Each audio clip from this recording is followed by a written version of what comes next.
The Dallas Stars find some scoring in a bounce-back win over the Red Wings by a final score of 4-1, and Roope Hintz and Mason Marchment may be nearing a return at a crucial point in the Stars' schedule.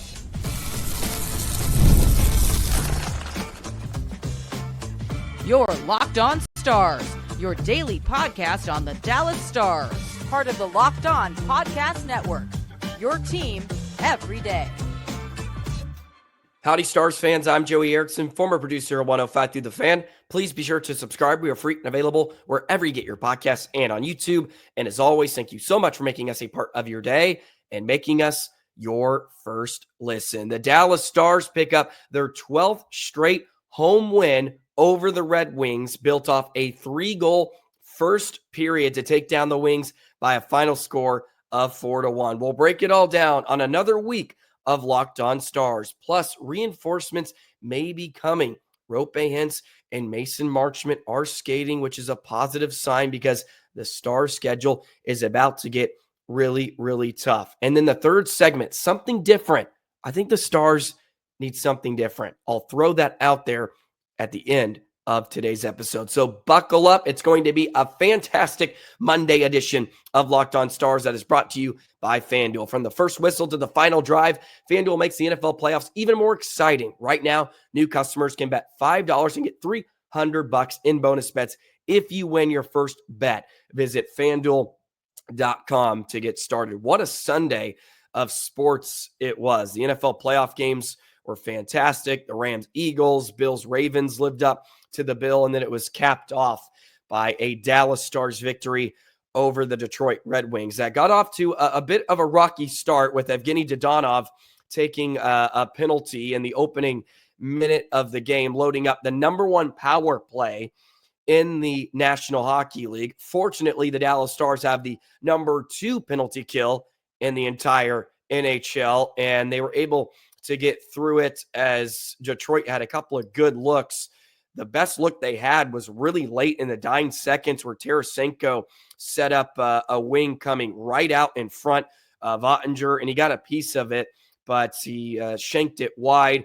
Other than that, I thought Oettinger was really, really sharp early, and he was sharp the rest of the game. He was really on it tonight. I thought his rebound control was really spiffy. He was on his angles. Of course, he gives up a goal in the third period, which stunk to spoil the shutout. But Dallas was on their heels and sort of taking on water for the majority of that third period. I didn't like how they just sat back and were playing prevent defense. Remember, Stars fans, prevent defense prevents winning. But the Stars were able to strike back right away and restore the 3-goal lead via Wyatt Johnston, which was huge to just pretty much put a damp on any hope of a comeback for Detroit, who continued to push. I mean, credit to the Red Wings. They did not give up in that final period and started to give Dallas some fits. I thought the Stars were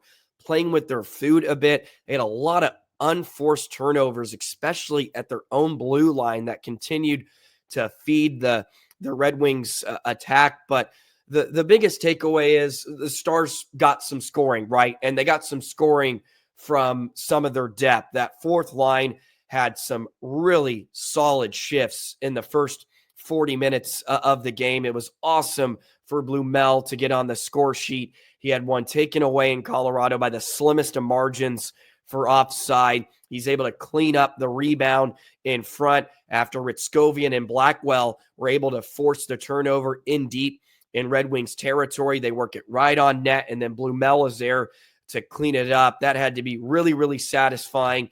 And then the Stars go on the power play themselves, an absolutely atrocious home power play that we talked about, I think, on Friday's episode of Locked On Stars. It's last in the entire NHL at like 10.5%. They make quick work of their one power play opportunity they had. Simple stuff. Duchesne from the right circle, the one-timer on net. The rebound was left out in front. I believe it was Sherratt. Didn't do an excellent job of tying up Robertson, and Robertson just spins and slam dunks it home. The beat goes on for Robertson. Since Christmas, he leads the NHL with 19 points. Robertson is absolutely dominating, and that is a godsend for the Dallas Stars, because if it wasn't for him, boy, the Stars could be going through some really, really bad struggles offensively if it wasn't for Robo, with all the missing pieces they have currently with Roope now and Marchment and of course Sagan. Robo has to shoulder some of that load, and he's playing his best hockey of the season. Could not come at a better time. I love the adjustment from DeBoer to reward Maverick Bourque and have him on the trio with Matt Duchene and Jamie Benn. That was a trio that seemed to be in sync early, and the Stars in general were in sync for the first two periods. They struggled to play 60-minute hockey. That's sort of been a common theme throughout the season. It's really hard to do that in the NHL. I don't know how many wins the Stars truly have this season where you can say they just completely dominated for three periods. But Duchene, Ben, and Bourque had some really strong moments. The goal to cap off the 3-goal period was beautiful. Lyubushkin jumping up in the rush, and Duchene put it on his stick. Then Bourque, what he's doing so well recently, and he almost scored on that 6-on-5 before the first power play for Dallas too, as he's just finding himself in those scoring areas. He went right to the front of the net. He was sliding down the slot, and then Lyubushkin just threw it to the puddle, and Bourque is there, and he was able to twist it home on the backhand into a pretty wide open net to cap off a 3-goal period for Dallas. And that just came just over a minute after the power play goal. And it wasn't like Dallas was necessarily controlling large amounts of possession in the first two periods, but they pounced on some of Detroit's mistakes. They weren't messing about in their own zone. I thought the Stars defense did an excellent job of just getting the puck up and out of the zone, get it to neutral ice, allow the forwards to stretch out the Detroit defense and make something happen off the rush. And they did that really well in the first period. As the game wore along, you could see some lethargicness in their game. Of course, they're playing a back-to-back, but Detroit had played the night before as well, so you really have no excuses. And they continued to pressure Detroit. I thought they defended really hard. That was something I took out of the first two periods too, because it wasn't like the Stars were dominating possession. As I mentioned, you look at 5-on-5, they didn't have over 48% possession in any of the periods tonight at 5-on-5. Even in the first period when they put up 3. The Red Wings had a lot of the pill, but the Stars defended heavy with numbers. They kept Detroit to the outside for the most part. And Ottinger, saw plenty of action, especially late. I mean, the Stars were outshot 34-12 in the game. The Red Wings had 14 shots in the second period and 12 in the third. But I didn't feel like Detroit was getting a heavy amount of high danger chances. They ended up with 9 on the night at 5-on-5, 10 total. The Stars had 10 themselves. The expected goals for was really similar, 2.96 for Detroit and 2.92 for Dallas. So it wasn't like Detroit was giving Dallas look after look and dangerous chance after dangerous chance. They were pouring it on and funneling pucks towards Otter in the third, but it wasn't like they were just completely dominating Dallas, although they were sort of just sitting back and allowing the Red Wings to take it to them, which can always be a dangerous approach when you're trying to hold on to a third period lead, because those can get erased rather quickly in the modern day NHL. But they were able to lock it down, and the Johnston goal, which was another beautiful setup by Robertson. He picks up a goal and assist on the night. Johnston with a nice nifty move in front to lift a backhand over Lions to restore the 3-goal lead, and Dallas was able to close it out from there. I thought a really strong night from most of the Stars back end. Brendan Smith looked pretty good in his return. He hasn't played a lot recently. Thought he looked okay. They played him alongside Labushkin and Lundqvist a bit. Matt Dumba came out of the lineup, and Dumba has really struggled over the last few games. I thought when he came back from his injury, the first 5 games or so, he was really strong. The last few, he's been out to lunch a couple of times, and just really struggling to stay with his man and really just box out and mark his opposition.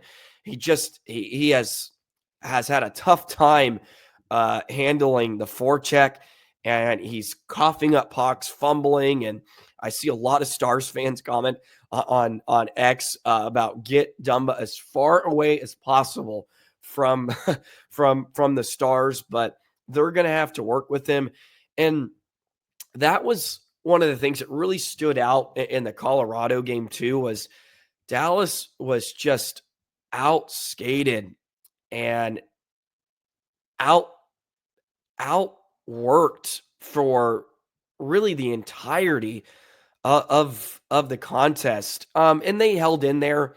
I thought they held in there pretty good on the road. It was a tough spot. Look, there's no doubt about that. But man, Colorado was flying around and really taking it to Dallas, and it just got really ugly there for a bit. Although I thought some of the officiating was a bit soft, and that sort of led to the turning point in the game when Colorado got a power play and they scored. It was like, okay, well, now Dallas really has an uphill mountain to climb. But it was a much needed bounce back win for the Stars tonight. They get Blumel on the board, a couple of lines pitch in, and the Stars now are in second place in the Central.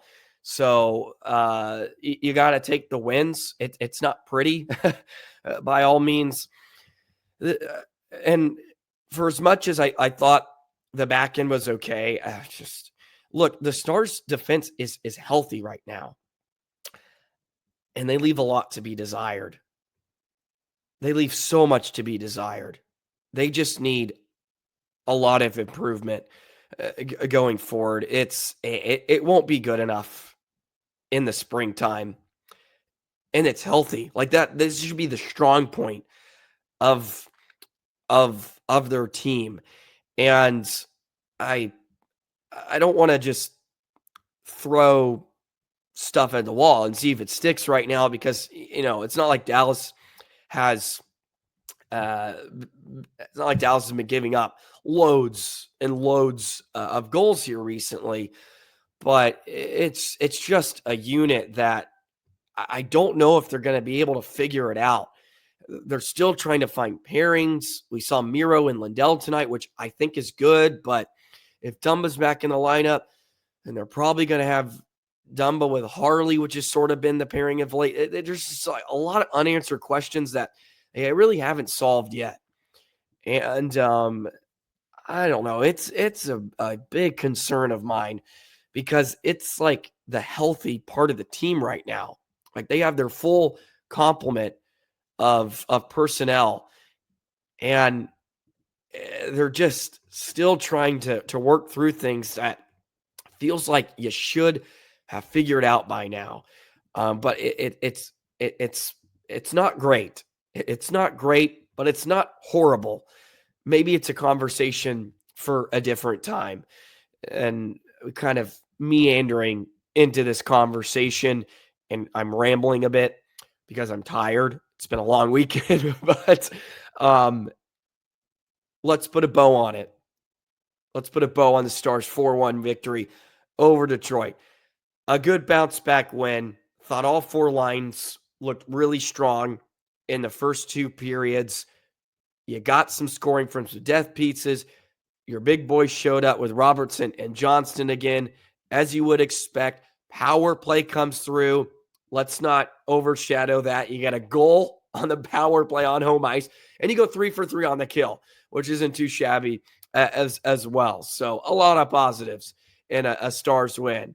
And they got some time to rest, a quick one, and then the schedule gets pretty tough. But maybe Roope, Hintz, and Marchment are nearing a return. We'll get into that in just a moment.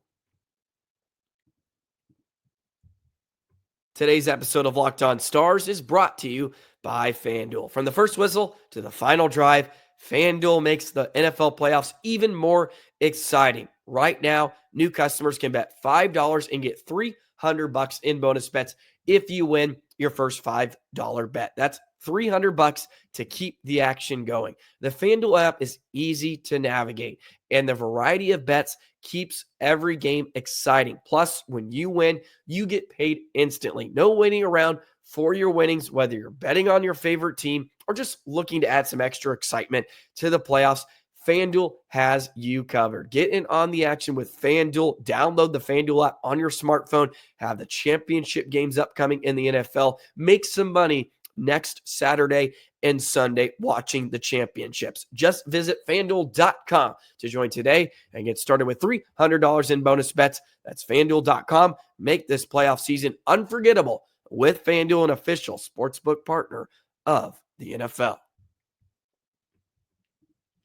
Apologize for a lengthy opening segment, but I ended up meandering into other conversation I really didn't think I was going to get into. But one I did have planned was Roope, Hintz, and Mason Marchment are skating, which is the latest update from the Dallas Stars, which is a great sign of course, Stars need their number one center, and they need Mason Marchment back because he does give Dallas something that they are lacking right now. And I'm going to get to that in a bit as well when I want to talk about something different, a little bit of a foreshadow, as they call it, for you there. But the schedule really takes a turn here all the way to the Four Nations face-off break. Hurricanes on Tuesday. Then you got Golden Knights, Blues in a back-to-back. You close out January against the Knights and Canucks. And then you got Blue Jackets, Ducks, Kings, and Sharks. The final 4 games heading into the Four Nations face-off aren't too daunting, but it is a West Coast trip. And the Stars have had their fits with the Ducks and Sharks. The Ducks have beat them already this season. And the Kings are having a fantastic season. To, I think, a lot of surprise. Maybe not to some, but I think it's pretty remarkable what LA's been doing. You get the Hurricanes and Knights twice here. So these are massive, massive points on the line. And if Dallas can get 1 or 2 of Hintz or Marchment back, it would be gigantic. I don't think either of them are going to be back on Tuesday for Carolina. I am intrigued on the road trip to St. Louis on the weekend, or the Knights Blues. Knights Blues on the weekend. I should have said the Hurricanes on Tuesday. I don't think they're going to be back for that. But maybe the mini 2-game road trip, or I guess they're at home against the Golden Knights. See, I am so foggy, Stars fans. I apologize. They get the Knights at home on Friday. They got the Blues on the road. I'm curious if a few of them travel on the road to St. Louis, just because it's a bit of a short trip. And then you got the Knights following on Tuesday, the 28th, on the road. It could be a perfect time for them to jump back in the mix against opponents that, of course, are really, really strong defensively. You know, Dallas has already lost to the Canes this season. They went up 3, if you remember, in that road game, and they just blew it in the third. Just an epic third period collapse. But these are huge, huge, huge games for Dallas. The next, what is it? 1, 2, 3, 4, 5, 6. 8, right? I think you got 8 games to finish out before the Four Nations face off, and 6 of them come against Western Conference opponents' teams.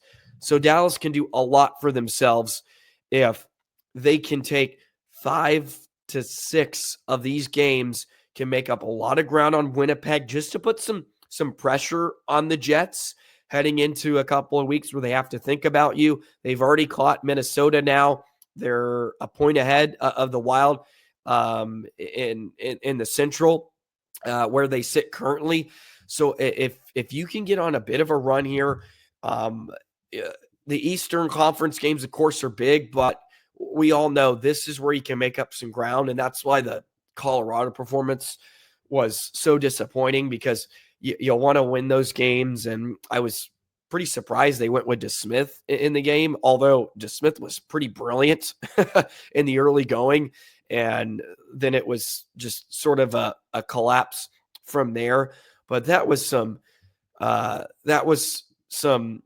good stuff from DeSmith early in that hockey game. It could have been a lot worse early as he was trying to hold Dallas in. But this is a big stretch, and boy, would it be a sight for sore eyes if they can get 24 and 27 back, because Marchment especially just has that play in his game where he plays with an edge and a physicality on the forecheck that I think Dallas really needs. And this is going to sort of flow in to our next segment. Dallas needs something different, specifically with the bottom 6. And I want to throw this out there, and I want to hear your thoughts on it. And I want to do that in just a moment. Today's episode of Locked On Stars is brought to you by SelectQuote. In sports, having a winning strategy is everything. It's how the best teams make it to the Super Bowl, the World Series, and the Olympics. The same goes for life. Having a strategy like life insurance from SelectQuote can protect your financial legacy and keep your family's future secure. SelectQuote makes it easy to find the perfect life insurance policy. As one of America's leading insurance brokers with nearly 40 years of experience, they've helped over 2 million customers find $700 billion in coverage since 1985. What SelectQuote sets them apart is their personal touch. Unlike other brokers that offer one-size-fits-all policies, their licensed agents tailor coverage to fit your unique needs. If you're in good health, you might even qualify for same-day coverage up to $5 million. No medical exam required, and it's more affordable than you think. You can get up to $1 million in coverage for as little as $20 a month. Get the right life insurance for you for less at SelectQuote.com/LockedOnNHL. Go to SelectQuote.com/LockedOnNHL today to get started. That's SelectQuote.com/LockedOnNHL. SelectQuote, they stop, you save. So this was milling about in my brain watching tonight and the Avalanche game over the weekend. So take it for what it's worth after my performance on today's episode. But what I mean by something different, and this specifically curtails to the bottom 6 for Dallas, they need a bigger physical presence, a Mason Marchment-like force in the bottom 6. And it's not because the bottom 6 for Dallas hasn't been productive or hasn't been contributing or hasn't been successful, because they've been successful. But you look at the bottom 6. Let's go through it now. Stankoven, Steele, Blackwell. Beck is sort of an outlier in this, but let's throw Ritskovian, Blumel, Huru into that group of your bottom 6. It's a lot of the same archetypes. All smaller, undersized, skating, shooting wingers and centers, right? And there's some two-way guys in there, of course, like Sam Steele, excellent two-way player. Logan Stankoven, Blackwell, for that matter. But it's just a lot of the same. And it's not that they're not successful in what their job is or the approach or how Pete DeBoer wants them to play. But I feel like if Dallas wants to take that next step, right, get over the hump, they need to add something else to the mix because it's just a lot of the same style, similar archetype type player. And it's not that you can't win with those type, but if they could add a sort of Mason Marchment-like presence in the bottom six, just a bigger guy that is a bit of a bruiser. Take Vegas, for example, in some of their heyday right now, like Colasar, Amadio back in the day, just some big guys that they may not score for you, and that's not always what Pete DeBoer loves. He wants everybody to score, but you're not going to get your fourth line to put up huge numbers in the postseason. Really, you're just hoping for them to grind down the opposition, and if they pitch in, it is cherry on top. You need some bruisers. And I'm sitting there watching Dallas, and again, they're playing well. They're having success. A lot of times, they're the best line for Dallas most games, especially in the first 30 games or so.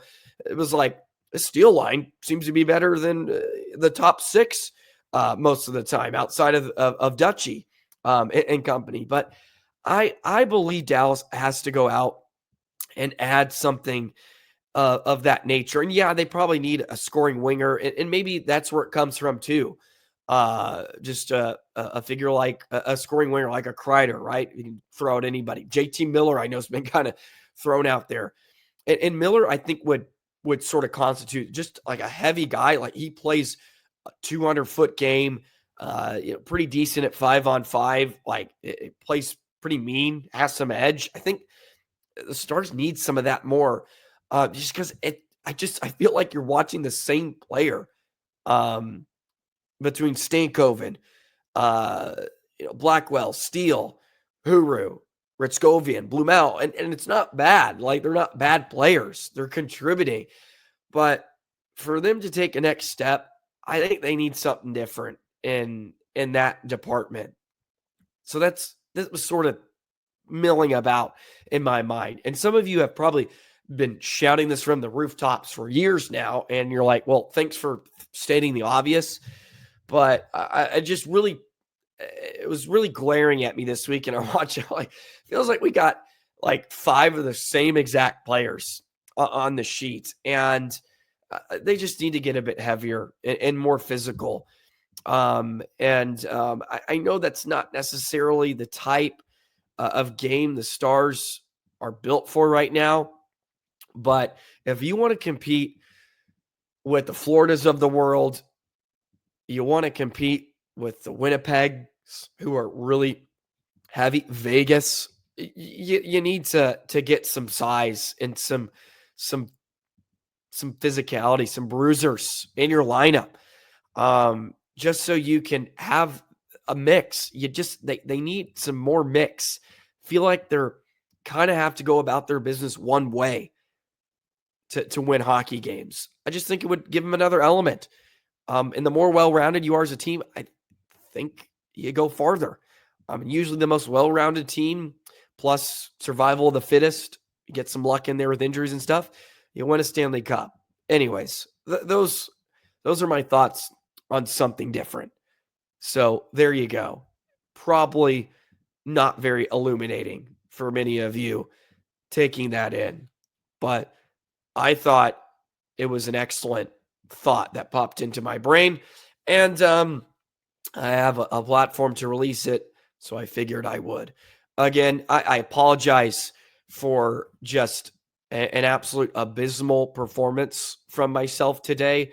I'm going to get some rest, and we are going to power through the rest of the week. I promise I'm going to be much better the rest of the way.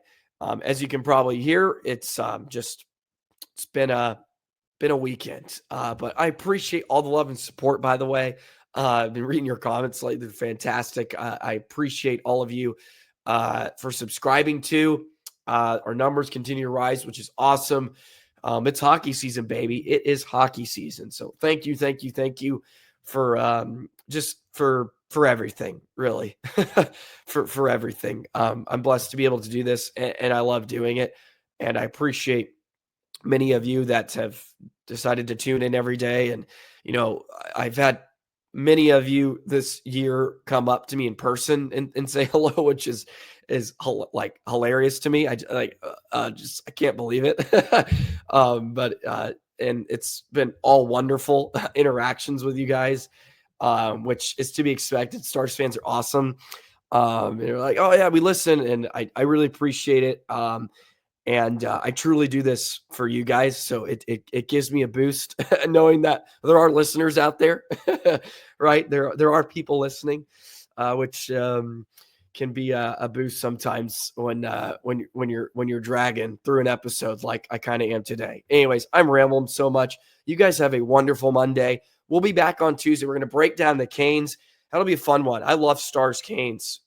It's been two of the teams that are some of the best here in the NHL over the recent season. So that's going to be an absolute blast. And we'll do that tomorrow. Enjoy the night. And so long, Stars fans.